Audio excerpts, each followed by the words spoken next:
एक लाइन आती है, तुम बिन मैं व्याकुल भयो जैसे जल बिन मीन। तुम बिन मैं व्याकुल भयो। भक्त भगवान से बोल रहा है कि भगवान तुम बिन मैं ऐसा व्याकुल हो गया हूं जैसे जल बिन मीन। मछली जल की रानी है कहा जाता है और उसको यदि पानी से निकाल दिया जाए तो उसकी छटपटाहट कैसी होती है। वह सब कुछ खोना चाहती है, जल को खोना नहीं चाहती। क्यों नहीं चाहती? क्योंकि जल ही उसके प्राण है। यदि जल में से निकाल दिया जाएगा तो वह मछली मर जाएगी। अब आपके प्राण क्या है? कोई प्रश्न करे कि आपके प्राण क्या है? भगवान के सामने जाके बोलोगे भगवान तुम बिन मैं व्याकुल भयो जैसे जल बिन मीन। परंतु क्या भगवान को आपने ऐसा माना है? नहीं, ऐसा तो नहीं माना है। क्यों नहीं माना है? कि थोड़ा भी कुछ काम आ जाता है तो दुकानदारी बंद नहीं होती। कुछ भी काम आया दुकानदारी का तो दुकानदारी बंद नहीं होगी, भगवान की पूजन बंद हो जाएगी। थोड़ी सी कुछ बीमारी आई यहीं कि सबसे पहले पूजन बंद होती है। बच्चे को कोचिंग छोड़ने जाना है, स्कूल छोड़ने जाना है तो पूजन बंद हो गई। तो हम भगवान के पास तो जाके बोल रहे हैं भगवान तुम बिन मैं व्याकुल भयो जैसे जल बिन मीन। अब बताओ यह मायाचारी है कि नहीं है? एक व्यक्ति भगवान में इतना तन्मय हो जाता है कि अपनी सुध बुध खोजे बैठता है और एक व्यक्ति दुकानदारी में इतना तन्मय हो जाता है कि भगवान को खो बैठता है। इस संबंध में एक भाई को लिखा था बहुत पहले कि मैं पागल हूं या दुनिया पागल, किस पे हंसूं? मैं पागल हूं या दुनिया पागल, किस पे हंसूं? ये हमारी और आपकी बात हो रही है कि तुम्हारी दृष्टि में हम पागल हैं और हमारी दृष्टि में आप लोग पागल हैं। अब अपने आप पे हंसूं कि तुम्हारे ऊपर हंसूं?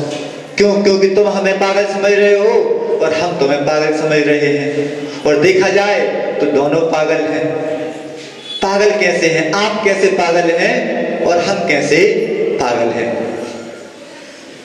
ब्रिटेन के प्रधानमंत्री चर्चिल पागल खाने के दौरा पर गए और पागल खाने के दौरा पर गए हैं और देखते हैं कि एक व्यक्ति कुछ लिखने में मस्त है।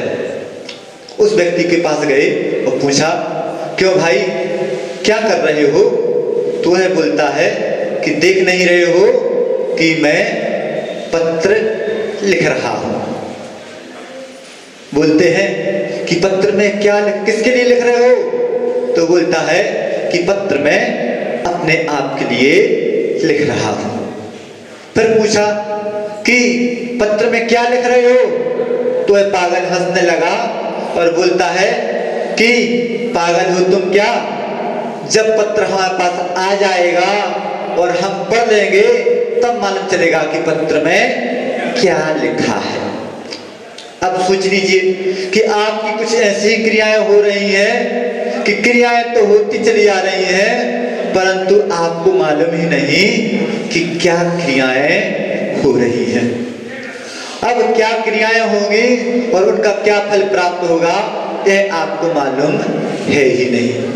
और बोल रहे हो कि तुम बिन मैं व्याकुल भयो जैसे जल बिन मीन। तुम व्याकुल किसके लिए हो? तो कहा जाता है कि तुम व्याकुल हो अभी जिसकी तुम्हारी गुलामी छूटी नहीं है उसके लिए तुम व्याकुल हो। और हम भी व्याकुल हैं तो किसके लिए व्याकुल हैं? कि जिसको प्राप्त करना चाहते हैं उसके लिए हम व्याकुल हैं। एक घटना और, अब बात पागलों की आ गई है तो पागलों की एक घटना और कि एक लेखक लिखते लिखते पागल हो गया। एक लेखक लिखते लिखते पागल हो गया। जो व्यक्ति किसी बात में बहुत मस्त हो जाते हैं, अपने आप में गुमसुम हो जाते हैं, तो वो गुमसुम ही हो जाते हैं। एक उसने पुस्तक लिखी और लिख के पहुंच गया जो प्रकाशक होते हैं कि हमें पुस्तक छपवानी है।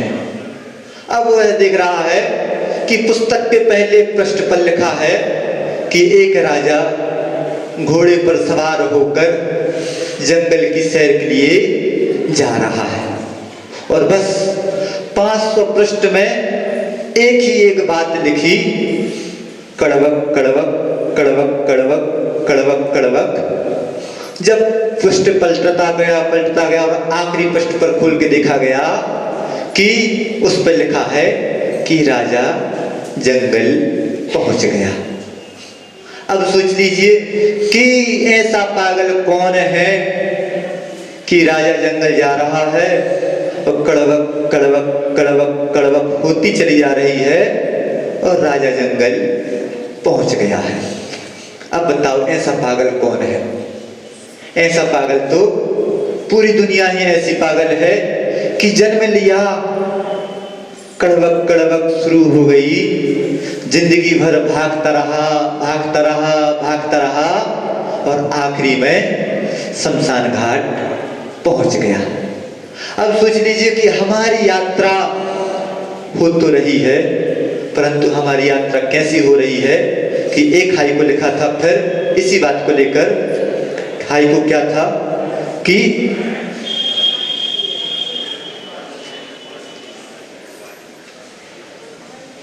यात्रा रोज होती, रोज यात्रा है, रोज की यात्रा है, कंडक्टर की यात्रा रोज की है, हाईवे नहीं आ रहा है, जाना कहीं नहीं, कंडक्टर की यात्रा रोज होती, जाना कहीं ना, कंडक्टर की यात्रा रोज होती। कंडक्टर से पूछा जाए कि तुम्हें कहाँ जाना है तो उसको कहीं नहीं मालूम, कहीं नहीं जाना, और यात्रा रोज को हो रही है। तो अब सोच लीजिए कि हमारी यात्रा उस घोड़े जैसी भी हो रही है और उस कंडक्टर जैसी हो रही है, उस लेखक जैसी कि कड़वक कड़वक कड़वक करता चला जा रहा है और आप लोग अपनी यात्रा समाप्त कर देते हैं। पूरे जीवन भर एक ही एक काम, कुछ अपने बारे में सोचा नहीं। अपने बारे में सोचना क्या सोचना है, और जो काम रोज को हो रहे हैं उन काम के बारे में सोचना तो क्या सोचना है। आपकी जीवन गुलामी का जीवन, ऐसा कहना चाहिए कि रूटीन का जीवन, जो कुछ करना है रोज को वही काम करना है। जब रोज को वही काम हो रहा है और एक ही एक काम हो रहा है, फिर भी उस काम में संतुष्टि नहीं। एक जो गुलाम होता है, उस गुलाम, उसके मालिक ने उसको जो संकेत कर दिया, अब उसको वह काम करना है। काम कैसा करना है कि जो बोलते चले आए वो तुम काम करते चले जाओ। हम लोगों की स्थिति ऐसी है, आप लोगों की, कि बस जो मन की आज्ञा हो गई उस मन की गुलामी हम करते ही चले जा रहे हैं।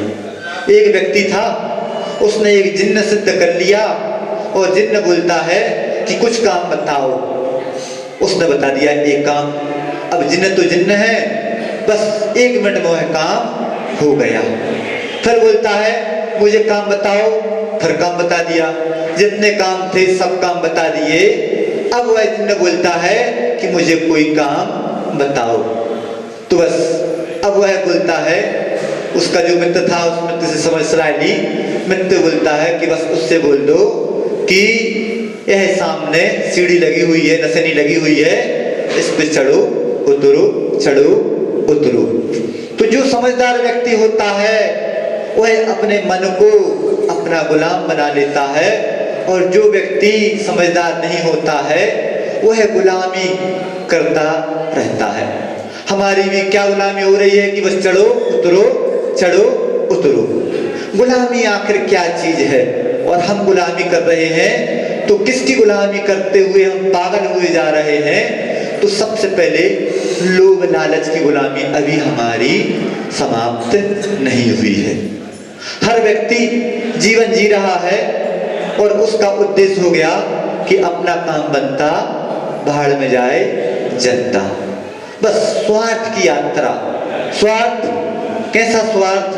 बस हमारा काम बनता रहे, तो उसकी गुलामी हो रही है, स्वार्थ की गुलामी हो रही है, आकांक्षाओं की गुलामी हो रही है, व्यसनों की गुलामी हो रही है और कसायों की गुलामी हो रही है। कई व्यक्ति आ जाते हैं, पास में आते हैं दर्शन करने और बोलते हैं महाराज जी गुस्सा बहुत आता है, गुस्सा बहुत आता है। हाँ महाराज बहुत गुस्सा आता है, अपने आप पर काबू रहता ही नहीं। अब सोच लीजिए कि नरक में शांति नहीं है। क्यों नहीं है? क्योंकि चित्त का प्रभाव ही ऐसा है कि वहां पर शांति नहीं है। और क्रोध में शांति नहीं है, बिल्कुल क्रोध में बिल्कुल शांति नहीं है। कोई व्यक्ति क्रोध करे और शांत जीवन जी ले, ऐसा हो ही नहीं सकता। अब यह बताइए कि आप शांति का जीवन जीना चाहते हैं कि अशांति का जीवन जीना चाहते हैं? हर व्यक्ति शांति का जीवन जीना चाहता है, परंतु काम अशांति के करता चला जाता है। क्रोध को उसने नहीं पकड़ा, क्रोध ने उसको नहीं पकड़ा है, उस व्यक्ति ने क्रोध को पकड़ लिया है। हर व्यक्ति अपनी मनोवृत्ति, अपने मन का मालिक होता है और मन हमारा यदि मालिक हो जाए तो हम मन के दास हो गए। मन जब मनमानी करने लगता है तब हमारे ऊपर हम ऐसा बोलते हैं कि क्रोध बहुत आता है। आप हर व्यक्ति सोच ले कि मुझे क्रोध काबू में करना है, तो हर व्यक्ति क्रोध काबू में कर सकता है। ऐसा कोई काम नहीं। कहा जाता है कि आत्मा में अनंत शक्ति है और आत्मा की वजह अनंत शक्ति उद्घाटित हो जाती है तो सिद्धत्व की प्राप्ति हो जाती है। और वह आत्मा की अनंत शक्ति कब उद्घाटित होती है? तो आत्मा की अनंत शक्ति तब उद्घाटित होती है कि जब व्यक्ति अपने मन को अपना गुलाम बना लेता है। आज के समय में एक बहुत नई गुलामी चालू हो गई हर व्यक्ति की प्राय। वह क्या गुलामी है? तो हर व्यक्ति की गुलामी हो गई दिखावा की गुलामी। हर वस्तु दूसरों को दिखाना। जो वस्तु आई है उस वस्तु का स्वयं तो आनंद लेना नहीं, हर व्यक्ति हर वस्तु को दूसरों को दिखाना चाहता है। जब तक यह दिखावा होता रहेगा तब तक वह व्यक्ति अपने आत्म विभव को भूला रहेगा। हम क्या दिखावा कर रहे हैं? फैशन है, कपड़े हैं तो उसका दिखावा, घर मकान है, गाड़ी है, घोड़ा है तो उसका दिखावा, मोबाइल आदि है तो उसका दिखावा। एक व्यक्ति एक मोबाइल लेकर आया और मोबाइल लेकर आया और बोलता है कि महाराज जी यह मोबाइल इतने हजार का है। उससे पूछा गया कि इस मोबाइल में ऐसी क्या खासियत है कि इतने हजार का है? तो बोलता है कि महाराज जी ऐसे मोबाइल तो, इसी क्वालिटी के मोबाइल तो और भी बाजार में सस्ते मिल जाते हैं, परंतु इसके पीछे जो एप्पल बना है उस एप्पल के मार्का का, उसके नाम का, उसके ब्रांड की वैल्यू है कि उसकी कीमत इतनी है। तो पूछा गया कि क्यों भाई, जब दूसरा इतना सस्ता मोबाइल मिल रहा है तो उसको क्यों नहीं ले लिया? तो बोलता है महाराज जी जो एप्पल दिखाने में आनंद है वह दूसरा फोन दिखाने में आनंद नहीं है। दूसरा फोन ले ले तो आदमी समझते हैं कि गरीब है। अब सोच लीजिए कि उस पैसे को कितनी मेहनत से कमाया, पैसे को कितनी कीमत मेहनत से कमाया, कितना समय खर्च करके कमाया। हमारी जिंदगी हमारे समय से बनी हुई है। समय निकलता चला जाता है, जिंदगी कम होती चली जाती है। अब सोच लीजिए कि आज का आदमी दिखावा के लिए कमाई कर रहा है और दिखावा में ही अपना समय बर्बाद कर रहा है। अब क्या हमारी श्वासों की कीमत कितनी? श्वासों की कीमत कितनी? श्वास अनमोल है। श्वास की कीमत जब मालूम चलती है जब व्यक्ति का आखिरी समय आ जाता है। उस समय ऐसी स्थिति बनती है कि एक पंडित जी, नाम नहीं लेंगे, बीमार हुए नहीं कि आचार्य महाराज के पास उनकी संलेखना करवाने के उद्देश्य से आचार्य कुंडलपुर में विराजमान थे और उनको लेकर जा रहे थे और कुंडलपुर के बाहर वाले गेट पर पहुंचे नहीं कि पंडित जी साहब का देहावसान हो गया। अब सोच लीजिए कि 10 मिनट और यदि रुक गए होते तो आचार्य श्री के चरण सानिध्य उनको मिल गया होता। अब वह आखिरी के 10 समय की कीमत बताओ कि कई बार ऐसा भी होता है कि आचार्य श्री के दरवाजे पर पहुंचने के बाद आचार्य श्री के दर्शन नहीं मिल पाते या वहीं पर प्राण निकल जाए। तो सोच लीजिए कि श्वासों की कीमत क्या है और हम श्वासों की कीमत क्या समझ रहे हैं। एक और दृष्टांत समझ तो हो रहा है कि एक बुढ़ी जा रही थी, बूढ़ी अम्मा, और उसकी कुछ गुम गया और कमर झुकी हुई थी। कमर झुकी होने के बाद वह कुछ को अपनी जो वस्तु गुमी उसको खोजने लगी तो 2-4 लड़के जो हंसी मजाक करने वाले सब जगह मिल जाते हैं, कोई किसी को नहीं छोड़ता है।